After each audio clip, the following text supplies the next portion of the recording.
नमस्कार, कर्नल अजय युवा astro money group first global astro finance digital channel से आपसे मुखातिब होता हूं। आज 12 मई सन 2026 मंगलवार।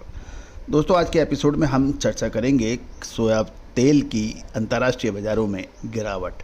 गौरतलब है कल पश्चिम एशिया में चल रहे तनाव के कारण कच्चे तेल में अच्छी तेज़ी दर्ज हुई थी और कच्चे तेल की तेज़ी का असर भी सोया तेल की गिरावट को रोक नहीं पाया।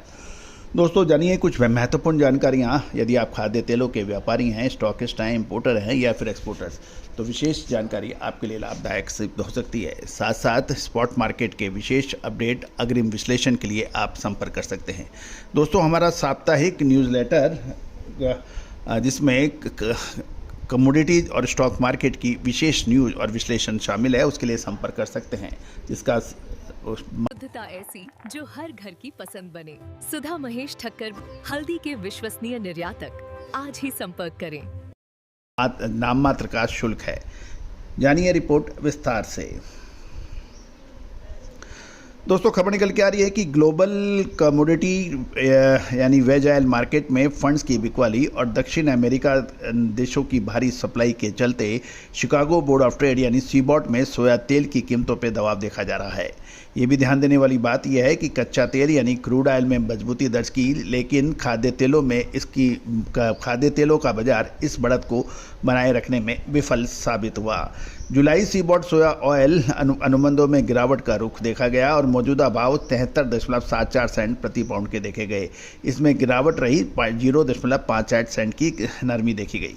अब इसका प्रमुख कारण क्या रहा कि ये ध्यान देने वाली बात यह है कि अक्सर कच्चे तेल में तेज़ी का असर खाद्य तेलों पर प्रत्यक्ष रूप में पड़ता आया है।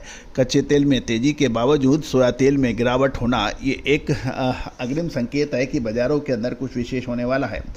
दोस्तों, ये मसाले, खुशबू और प्योर झांझ, टेस्ट से भर दे हर जुबां पे स्वाद। एवरीडे मसाले, देश का स्वाद। ध्यान देने वाली बात यह है, यदि हम कल भारतीय बंदरगाह यानी कांदला बंदरगाह पर देखें तो तेलों की स्थिति के भाव इस प्रकार थे कि क्रूड पाम ऑयल जो था वो 1366 रुपये था, जिसमें 17 रुपये की गिरावट थी। आरबीडी पामोलिन 1400 रुपये, इसमें 50 की गिरावट। सोया रिफाइंड 1460, सोया डिगम ऑयल 1422, इसमें 25 की गिरावट थी और सनफ्लावर रिफाइंड इस 1670 के भाव थे। JNPT बंदरगाह पर यदि हम देखें तो आरबीडी पामोलिन 1480, सुपर ऑलिन 1500 रुपये, सोया रिफाइंड 1490, 10 की गिरावट। सोया डिगम ऑयल 1432, 5 की गिरावट थी। सोयाबीन सनफ्लावर क्रूड की बात करें तो ये 1530 पे थी और सनफ्लावर रिफाइंड जो 1640 रुपये के प्रभाव थे। अब दोस्तों, ये महत्वपूर्ण ये तो भारतीय बंदरगाहों के भाव हैं। अब हम यदि देखें तो इस बाज़ार में दबाव का क्या प्रमुख कारण रहा। इसमें सबसे महत्वपूर्ण खबर निकल के ये आई है कि कमोडिटी फंड्स में लगातार मुनाफा वसूली हो रही है। एक मोटी रिपोर्ट के अनुसार 11 मई को फंड्स ने लगभग 4000 कॉन्ट्रैक्ट्स की शुद्ध बिकवाली की और रिकॉर्ड ऊंचाई छूने के बाद निवेशक अब ऊंचे स्तरों पर टिकने के बजाय बाहर निकलना यानी मुनाफा वसूल कर रहे हैं।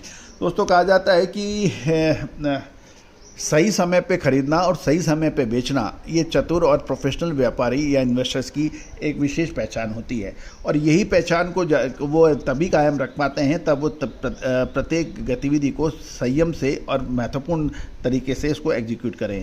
अब ग्लोबल मार्केट की हम बात करें तो यूरोप के अंदर यूरोनेक्स्ट रेपसीड में मजबूती थी और कनाडा आइस कैनोला में कमजोरी देखी गई थी। चाइना की डीसी पर सोया तेल मजबूत रहा, लेकिन पाम और रेपसीड तेल में गिरावट देखी गई। अब हम पाम तेल की व्यापारिक गणित यानी उसका समीकरण समझते हैं।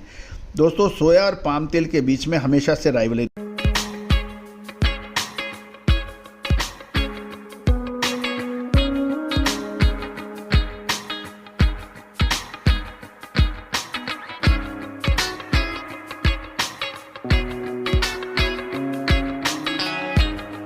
रही है।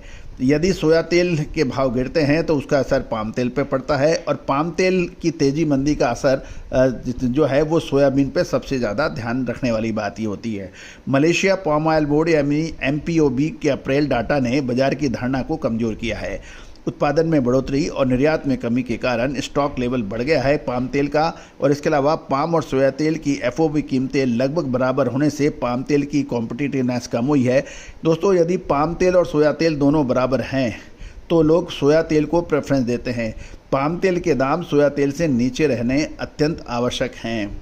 जहां तक बाजार की नज़रें अब संभावित चीनी राष्ट्रपति शी जिनपिंग और ट्रंप की मुलाकात पे भी टिकी है। हालांकि ये माना जा रहा है कि दक्षिण अमेरिका से मिल रहे सस्ते माल के कारण चीन द्वारा अमेरिकन सोयाबीन की अतिरिक्त खरीदारी सीमित रह सकती है। दोस्तों, ये तो निश्चित है कि चीन की व्यापारिक नीतियां बहुत मजबूत है और वो पूरा फ़ायदा हर गिरावट का और हर तेज़ी का उठाता है। कच्चे तेल में भी उसने ऊपरी स्तरों पर जैसे कच्चा तेल ऊंचाई पे आया, उन्होंने अपना एक्स्ट्रा ऑयल रिजर्व बेचना शुरू कर दिया है। तो दोस्तों, इसकी पर भी हमने आपको अपडेट देने का प्रयास किया था, आपने ध्यान दिया होगा। साउथ अमेरिका की बात करें यानी दक्षिण अमेरिका के बेसिस में सुधार के संकेत मिल रहे हैं जो कि हालिया अस्थिरता को कम कर सकते हैं। अर्जेंटीना और ब्राज़ील दक्षिण अमेरिका के प्रमुख सप्लायर हैं, जिसमें अर्जेंटीना जून के भाव $1152 प्रति टन और ब्राज़ील का जून का $1174 प्रति टन के भाव भाव नज़र आ रहे हैं। तकनीकी यदि हम लोग टेक्निकल नज़रिया देखें तो इसके अंदर अब कच्चा तेल हो या फिर सोया और पाम तेल एक निर्णायक मोड़ के ऊपर नज़र आ रहे हैं। लेकिन फिलहाल बाजार दो विपरीत ध्रुवों के बीच में बढ़ा है, लोअर हेमिस्फीयर और अपर हेमिस्फीयर यानी उत्तरी गोलार्ध और दक्षिण गोलार्ध। एक तरफ बायोफ्यूल की लंबी अवधि की मांग का समर्थन है, दूसरी ओर दक्षिण अमेरिका यानी दक्षिणी गोलार्ध के शॉर्ट टर्म सप्लाई का दबाव है। इसके अलावा यदि अमेरिका ईरान के बीच सीजफायर डील में प्रगति होती है तो एनर्जी प्रीमियम घटने से खाद्य तेलों की कीमतों में और फर्क आ सकता है। तो दोस्तों, उम्मीद है कि सभी जानकारियाँ आपके लिए लाभदायक होगी। दोस्तों, कहा जाता है कि किताब 500 या 400 रुपये की आती है, लेकिन उसको पढ़ाने वाला प्रोफेसर अब से 1 से 1.5 लाख रुपए चार्ज करता है। हर ज्ञान उपलब्ध है, किताबों में उपलब्ध है, लेकिन उसका सटीक विश्लेषण सिर्फ विशेषज्ञ ही कर पाते हैं। उम्मीद है आपने ध्यान दिया होगा। यदि आप विशेष विश्लेषण चाहते हैं तो संपर्क करें। All the very best, good luck, happy trading.